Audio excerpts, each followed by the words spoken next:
बिस्मिल्लाहिर्रहमानिर्रहीम mathematical methods. बिस्मिल्लाहिर्रहमानिर्रहीम mathematical methods. Chapter number 8 infinite series. Chapter number 8 infinite series. Exercise 8.1। Exercise 8.1 sequence. कहते हैं an arrangement of numbers formed according to some definite rule. An arrangement of numbers formed according to some definite rule is called a sequence. अगर कोई number किसी ख़ास असूल के तहत पड़े हों तो कहते हैं भाई इसको बोलते हैं सीक्वेंस। जी कहता है the sequence is written in bracket notation. Sequence को हम इस तरह लिखेंगे summation a n, where a n is the n term of the sequence. भाई ए एन को क्या बोलेंगे? N term of the sequence. For example consider this sequence. हमारे पास है 2n सीक्वेंस है, तो जब n की जगह पे रखेंगे 1 2 3 4 we get 2 4 6 8 up to so much। Limit of a sequence. Limit of a sequence कहते हैं a sequence is set to converge. A sequence is said to converge if its nth term approaches a definite number. If its nth term approaches a definite number as n increases indefinitely.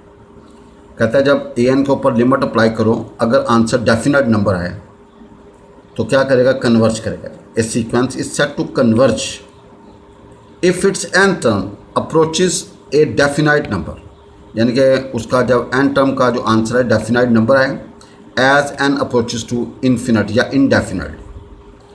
देखें आपके पास a n होगा, इसके ऊपर limit apply करो। If your answer is finite या definite number तो आप कहेंगे कि वो जो है ना वो सीक्वेंस क्या कर रही है? कन्वर्ज कर रही है। No convergent of a sequence if the sequence has limit L. अगर एक सीक्वेंस की लिमिट एल है, सीक्वेंस के ऊपर लिमिट अप्लाई करते हैं, answer is L, we say that the sequence converges to L, or the sequence is convergent and has the limit L, and we write it as, आप इसको यूँ लिखेंगे limit n approaches to infinity an is equal to L। अगर आपने an के ऊपर limit apply की, अगर आपका आंसर L निकल आया तो हम बोलेंगे सीक्वेंस क्या कर रही है जी? कन्वर्ज कर रही है। भाईजान सीक्वेंस क्या कर रही है? कन्वर्ज कर रही है।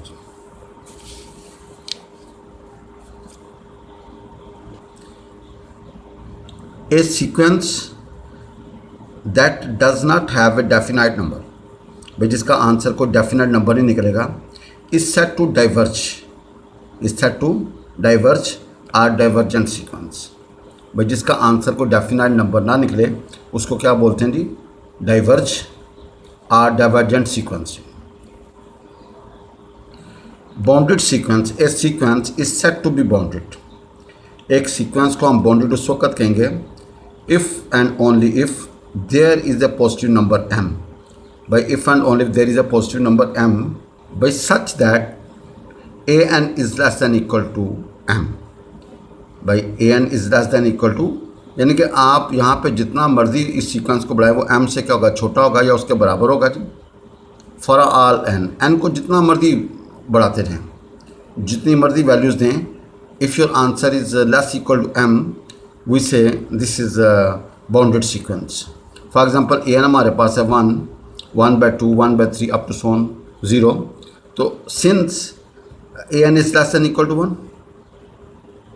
भाई a n is, इसका आंसर जितना मर्जी बढ़ाते जाओ क्या होगा? 1 से छोटा ही होगा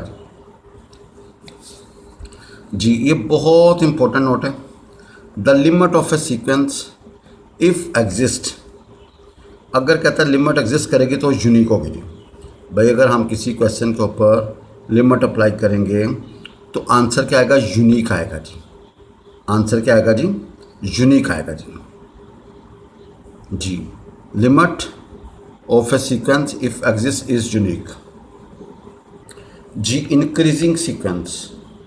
ए एन के ऊपर डिफ्रेंशिएट करें, ए एन को डिफ्रेंशिएट करें, अगर आंसर पॉजिटिव निकले, आंसर क्या निकले जी? तो हम कहेंगे कि दिस इज़ इंक्रीजिंग सीक्वेंस। भाई इसको हम क्या बोलेंगे, इंक्रीजिंग। आप ए एन को डिफ्रेंशिएट करें, ए एन का क्या करेंगे, डिफ्रेंशिएट करें। भाई ए एन को क्या करेंगे, डिफ्रेंशिएट करें। तो अगर आपका आंसर पॉजिटिव निकले तो हम क्या बोलेंगे, इंक्रीजिंग सीक्वेंस। और अगर ए एन को डिफ्रेंशिएट करें, अगर आंसर नेगेटिव निकले, for all n this sequence is decreasing. भाई आप बोलेंगे सीक्वेंस क्या जी, डिक्रीजिंग जी। भाई सीक्वेंस को क्या बोलेंगे, डिक्रीजिंग जी। Equal sequences, two sequences a n and b n are set to be equal if and only if a n is equal to b n. अगर इसकी एन टर्म और इसकी एन टर्म बराबर होगी, that is there n term are corresponding, any terms are equal. अगर इसकी first term और इसकी फर्स्ट टर्म बराबर हो, इसकी सेकंड टर्म इसकी सेकंड टर्म बराबर हो, इसकी टेंथ टर्म इसकी टेंथ टर्म बराबर हो, या इसकी एन टर्म इसकी एन टर्म बराबर हो, तो हम कहेंगे इक्वल सीक्वेंस। कहते हैं a bounded monotonic sequence is convergent. भाई ए बॉन्डेड मोनोटोनिक सीक्वेंस क्या होगी जी, कन्वर्जेंट होगी जी। Exercise 8.1 the nth term of a sequence is given. अब सीक्वेंस गिवन है जी, nth term of a sequence is given, determine whether the sequence, कहता है सीक्वेंस कन्वर्ज करेगी और डाइवर्ज करेगी। इफ़ इट कन्वर्ज, अगर ये कन्वर्ज करेगी तो फाइंड इट्स लिमिट। देखें सीरीज़ में अगर कन्वर्ज करता था तो सम कहलाता था, यहाँ पे क्या करता है, it converges find its limit. वो जो आंसर आएगा उसको क्या बोलेंगे, लिमिट बोलेंगे जी। नो क्वेश्चन नंबर 1 2/n² + 3 का जैसा जी। एन हमारे पास है 2/n² + 3 का जैसा। We apply limit on a n, limit n approaches to infinity a n. We simplify, we get 0. We simplify, we get 0. आपका आंसर 0 आ गया, फाइनाइट है। So given sequence converges, given sequence क्या करेगी, कन्वर्ज करेगी। और इसकी लिमिट क्या होगी, 0। भाईजान इसकी लिमिट क्या होगी, 0। देखो ए एन के ऊपर लिमिट अप्लाई किया, और answer is 0 which is finite, which is so given sequence converges. भाई गिवन सीक्वेंस क्या करे, कन्वर्ज करेगी, और इसकी लिमिट क्या होगी, 0। नो क्वेश्चन नंबर 2 n-3 का फैक्टोरियल ओवर n-1 का factorial. We suppose this is a n. A n के ऊपर लिमिट अप्लाई की। आप देखें ये क्या बनेगा, n-3 का फैक्टोरियल, ये बनेगा n-1, n-2, n-3 का फैक्टोरियल। भाई after cancellation we get limit n approaches to infinity 1/n-1 n-2। तो भाई लिमिट अप्लाई करोगे तो 1/∞। भाई जन 0 निकला है जी। भाई अगर आंसर 0 निकला, गिवन सीक्वेंस क्या करेगी, कन्वर्ज करेगी।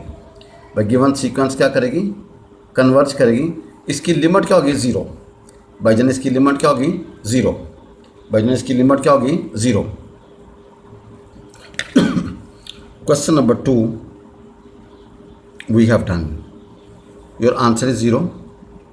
गिवन सीक्वेंस कन्वर्ज, इसकी लिमिट क्या होगी, 0। क्वेश्चन नंबर 3 1 + -1 की पावर n ओवर n। भाई ए एन हमारे पास है 1 + -1 की power n over n। We apply limit. आप जरा देखें कि ऊपर आएगा समथिंग और नीचे आएगा इन्फिनिट। समथिंग ओवर इन्फिनिटी 0, तो 1 आंसर आ गया जी। भाईजान क्या आ गया, 1 आ गया। Given sequence converges. भाईजान गिवन सीक्वेंस क्या करेगी, कन्वर्ज करेगी। इसकी लिमिट क्या होगी, 1। भाई गिवन सीक्वेंस क्या करेगी, कन्वर्ज, इसकी लिमिट क्या होगी, 1। भाई गिवन सीक्वेंस कन्वर्ज, इसकी लिमिट क्या होगी, 1।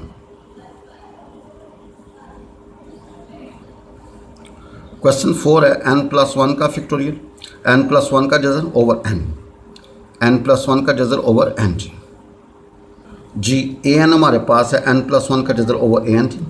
लिमिट अप्लाई की, limit n approaches to infinity a n जी। भाई limit n approaches to infinity n+1 का जज़र ओवर n जी। भाई ऊपर से अंडर बाहर निकाला है, इसको आपने अंडर लिखा जी। भाई आफ्टर कैंसलेशन यू गेट 0। भाई यू गेट 0। गिवन सीक्वेंस का कन्वर्ज करेगा, अगर आंसर फाइनाइट है तो कन्वर्ज करेगा जी। और ये जो आंसर होगा उसको क्या बोलेंगे, लिमिट, इट्स लिमिट इज़ 0। भाईजान इसकी लिमिट क्या होगी, 0। भाईजान इसकी लिमिट क्या होगी, 0। देखें ए एन के ऊपर लिमिट अप्लाई की, we get 0 which is finite given sequence converges, इसकी लिमिट क्या होगी भाई जन 0 जी। No we have question number 5, n की ताकत 1/n, इसको ए एन बोल दें जी। भाई ए एन बराबर होगा एन की ताकत 1/n जी। Taking log on both sides, भाई दोनों तरफ आप लॉग ले लीजिए। भाई taking log on both sides, आप देखें जब लॉग लेंगे तो आप इधर भी लॉग इधर भी लॉग वाली प्रॉपर्टी लगा दें तो 1/n ln/n आ गया। नो अब इसके ऊपर आप लिमिट दोनों तरफ अप्लाई कर दीजिए। भाई इधर भी लिमिट अप्लाई की, इधर भी लिमिट अप्लाई की, ये होगा इन्फिनिट ओवर इन्फार्म। तो एल हॉपिटर रूल इस्तेमाल किया जी। भाई एल हॉपिटर रूल इस्तेमाल करेंगे, ऊपर वाले को लगा डिफरेंशियल, नीचे वाले को लगा differential, we get 1/n after cancellation. Limit अप्लाई करें तो आंसर 0 आ गया। क्या आ गया जी? 0। No we have log a n, taking anti log on both side, भाई दोनों तरफ एंटी लॉग ले लें दोनों तरफ क्या ले लें जी? एंटी लॉग ले लें जी। तो we get limit n apposition a n, ये e की पावर 0 बन जाएगा विच इज़ 1। भाई देखें एंटी लॉग का मतलब जहाँ से लॉग है वो उड़ा दो जी। एंटी लॉग का मतलब जहाँ से लॉग है वो उड़ा दो और जहाँ पे लॉग ना हो वो e की पावर बना दो जी। लिहाजा ये जो सीक्वेंस है ये कन्वर्ज कर रही है। क्या कर रही है जी? कन्वर्ज कर रही है। Hence sequence with n term converges to 1। भाई इसका आंसर क्या आ गया? 1 आ गया ना। Sequence with n term, n की ताकत 1/n कन्वर्जेस टू 1, इसका आंसर क्या जी? 1 के बराबर। भाई इसका आंसर किसके बराबर आ गया जी? 1 के बराबर। आप देखें कि आपने ए एन के ऊपर लिमिट अप्लाई करनी है,